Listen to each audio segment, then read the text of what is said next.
जब भी हमारे मन में रावण का ख्याल आता है तो हम रावण को एक अहंकारी व्यक्ति, स्त्रियों को भोग विलास की नजरों से देखने वाला, दूसरों को तुच्छ समझने वाला एक नासमझ असुर मानते हैं। लेकिन क्या आप जानते हैं कि रावण एक असली शिव भक्त था जो अपने परिवार की रक्षा के लिए किसी भी हद तक जा सकता था। इतना ही नहीं, वह सर्वशक्तिशाली एक महान राजा था जो अत्यंत ही बुद्धिमान था। तो दोस्तों, आज की इस वीडियो में हम आपको रावण के कुछ ऐसे रहस्य बताएंगे, कुछ ऐसे फैक्ट्स बताएंगे और आपके साथ रावण के कुछ ऐसे सच जाहिर करेंगे जो आपके दिल में रावण के लिए एक अलग धारणा पैदा कर देंगे। तो बात करते हैं फैक्ट नंबर 1 की। दोस्तों, आपने अक्सर सुना होगा कि रावण भगवान शिव का एक बहुत बड़ा भक्त था और भगवान शिव की भक्ति में वो इस कदर लीन था कि भगवान शिव को वो कैलाश पर्वत से लंका ले जाना चाहता था, जिसके लिए उसने कैलाश पर्वत को उठा लिया था। लेकिन भगवान शिव इससे क्रोधित हो गए और उन्होंने पर्वत पर पैर रख दिया और पर्वत के नीचे रावण की उंगली आ गई। इसके बाद दर्द से बौखलाया रावण तेज तेज से शिव तांडव करने लगा। ये देख भगवान शिव प्रभावित हो गए कि कोई दर्द में ऐसा कैसे कर सकता है। इसके बाद ही भगवान शिव ने रावण को रावण का नाम दिया, जिसका अर्थ होता है जोर जोर से दहाड़ना। Fact number 2। दोस्तों, कहा जाता है कि रावण एक घोर तपस्वी था और तपस्या से उसने कई शक्तियां हासिल करी थी। और एक बार तो अमृत की प्राप्ति के उद्देश्य से रावण ने ब्रह्मा जी की घोर तपस्या की थी, जिसमें उसने ब्रह्मा जी से अमृत का वरदान मांगा था। ब्रह्मा जी ने रावण को ये वरदान देते हुए कहा था कि तुम्हारा जीवन तुम्हारी नाभि में स्थित होगा। तभी श्री राम जी के साथ युद्ध में जब रावण उतरा था तो रावण और रावण की सेना प्रभु श्री राम और श्री राम की सेना पर अंत में भारी पड़ने लगे थे। तभी ये रहस्यमयी राज विभीषण ने श्री राम को बताया था, जिसके कारण ही रावण की मृत्यु संभव हो पाई थी। Fact number 3। दोस्तों, भगवान राम जानते थे कि रावण एक विद्वान है। तभी जब रावण के प्राण निकल रहे थे तब श्री राम ने अपने छोटे भाई लक्ष्मण को रावण के पास जाकर उसकी बात सुनने को कहा था। तब रावण ने लक्ष्मण को 3 बातें बताई थी। पहली, शुभ कार्य को जितना हो सके उतनी जल्दी कर लेना चाहिए तथा शुभ कार्य को जितना टाला जा सके उसे टाल देना चाहिए। दूसरी बात, रावण ने श्री लक्ष्मण को बोला था कि शत्रु तथा रोग को कभी भी छोटा नहीं समझना चाहिए।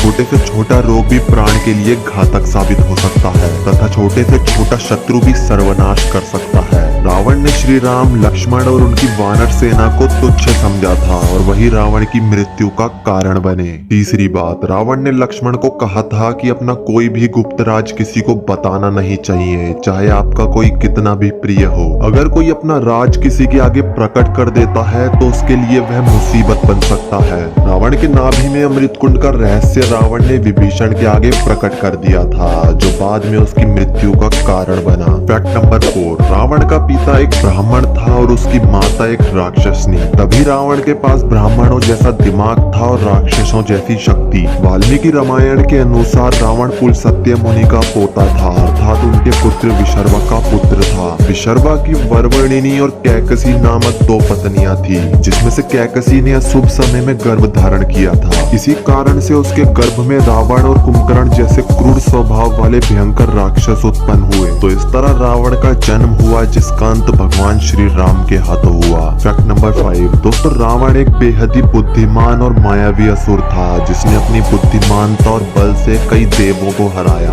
और कहते हैं शनिदेव और इंद्रदेव तक को रावण ने अपना बंदी बना लिया था। और जो रावण की सोने की लंका है वो भी उसने बल और अपनी बुद्धिमानता से अपने सौतेले भाई कुबेर से हथियाई थी, जिसके बाद उसने लंका के साम्राज्य को दक्षिण भारत के कुछ राज्यों के साथ काफी दूर तक फैला दिया। अगर आज के समय में रावण के साम्राज्य का हिसाब लगाया जाए तो इंडोनेशिया, मलेशिया और म्यांमार तक रावण का साम्राज्य फैला हुआ था। Fact number 6। दोस्तों, रावण के पास कई पुष्पक विमान थे जो उसने अपने सौतेले भाई कुबेर से जंग में जीते थे। ये विमान ब्रह्मा जी ने कुबेर को दिए थे। इन पुष्पक विमान की ये खासियत थी कि ये अग्नि वायु की समान वायु से चलते थे। इन विमानों की गति तीव्र होती थी, जिन्हें इच्छानुसार किसी भी दिशा में ले जाया जा सकता था। तथा इसे आवश्यकता अनुसार छोटा बड़ा भी किया जा सकता था। श्रीलंकन पुरातत्व विभाग के अनुसार रावण के पास 4 हवाई अड्डे थे। पहला गुरुलुपो था, दूसरा तोटुपोलाकंडा, तीसरा वरियापोला और चौथा उसानगोड़ा, जिसे हनुमान जी ने लंका दहन के समय जला दिया था। फैक्ट नंबर 7 दोस्तों, कहते हैं रावण के समय में श्रीलंका और रावण की प्रजा सबसे ज्यादा समृद्ध और खुशहाल रही थी। यही कारण है जिसकी वजह से श्रीलंका में रहने वाले लोग आज भी रावण को अपने भगवान की तरह पूजते हैं। और भारत में भी कई जगहें ऐसी है जहां रावण को जलाया नहीं बल्कि पूजा जाता है। फैक्ट नंबर 8 दोस्तों, रावण को कई भाषाओं का ज्ञान था, जिसकी वजह से रावण ने कई बड़े बड़े पौराणिक ग्रंथ खुद लिखे हैं। और आज के समय की लाल किताब, जिसे एक विवादित किताब माना जाता है, इस किताब को आजकल के बाबा लोग जादू टोना करने में इस्तेमाल करते हैं तथा कई बाबा इससे इंसान की कुंडली भी बता देते हैं। ये लाल किताब स्वयं रावण के द्वारा ही लिखी गई है और कहा जाता है रावण जिस ग्रंथ को एक बार पढ़ लेता था वो ग्रंथ उसे पूरी उम्र भर याद हो जाता था। तो इससे आपको रावण की बुद्धिमानिकता का अनुभव हो गया होगा। फैक्ट नंबर 9 दोस्तों, कहा जाता है कि रावण को रुद्रवीणा बजाने में महारत हासिल थी और कई बार भगवान शिव और ब्रह्मा जी को रुद्रवीणा बजा के रावण प्रसन्न कर चुका था, जिसके परिणाम स्वरूप भगवान शिव और ब्रह्मा जी ने उसे कुछ ऐसी असंभव शक्तियां दी थी जिसने उसे साधारण से असाधारण और एक मायावी राक्षस बना दिया था। फैक्ट नंबर 10 दोस्तों, रावण एक आज्ञाकारी भाई और एक आदर्श पति भी था। और आपने रामायण देखी है तो आपको पता होगा कि कैसे अपनी बहन का बदला लेने के लिए उसने माता सीता का हरण किया, जो आगे चलकर उसकी मृत्यु का कारण बना। वहीं दूसरी ओर अपनी पत्नी को बचाने के लिए वह उसी यज्ञ से उठ गया जिस यज्ञ को पूरा होने के बाद वह भगवान राम और उनकी सेना को पराजय कर सकता था। फैक्ट नंबर 11 दोस्तों, इस बात का कहीं भी वर्णन नहीं है कि रावण की मृत्यु के बाद रावण के शरीर का क्या किया गया। इस पर श्रीलंका के लोग कहते हैं कि नाग जाति के लोग रावण की मृत्यु के बाद रावण के शरीर को ले गए थे और उनका मानना था कि लक्ष्मण को संजीवनी बूटी से फिर से जीवित किया जा सकता है तो रावण को भी फिर से जीवित किया जा सकता है,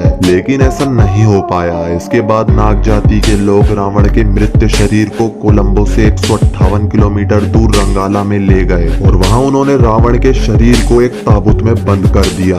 इस जगह पर कई रिसर्च हो चुकी है और इस जगह पर एक ताबूत भी मिला है जो 18 फीट लंबा और 5 फीट चौड़ा है। ये जगह अपने आप में बेहद ही रहस्यमयी जगह है जहाँ पलक झपकते ही इंसान भ्रमित हो जाता है। यहाँ भारतीय न्यूज चैनल की एक रिपोर्टिंग टीम गई थी जो गुम हो गई थी, हालांकि बाद में उन्हें ढूंढ लिया गया। तो दोस्तों, इसमें आपको कितनी सच्चाई लगती है नीचे कमेंट सेक्शन में अपनी राय जरूर देना। और रावण गलत था, इसमें कोई दो राय नहीं है, लेकिन इस वीडियो को देखने के बाद आपकी रावण को लेकर थोड़ी धारणा बदली हो तो वीडियो को एक लाइक जरूर कर देना। और ऐसे ही फैक्ट से रिलेटेड वीडियोस के लिए हमारे यूट्यूब चैनल को सब्सक्राइब करके बेल नोटिफिकेशन पर क्लिक करके ऑल पर जरूर क्लिक करना। और अगर आपका कोई दोस्त है जिसको आपको लगता है कि ये वीडियो शेयर होनी चाहिए तो प्लीज प्लीज प्लीज इस वीडियो को अपने उस दोस्त में जरूर शेयर करना।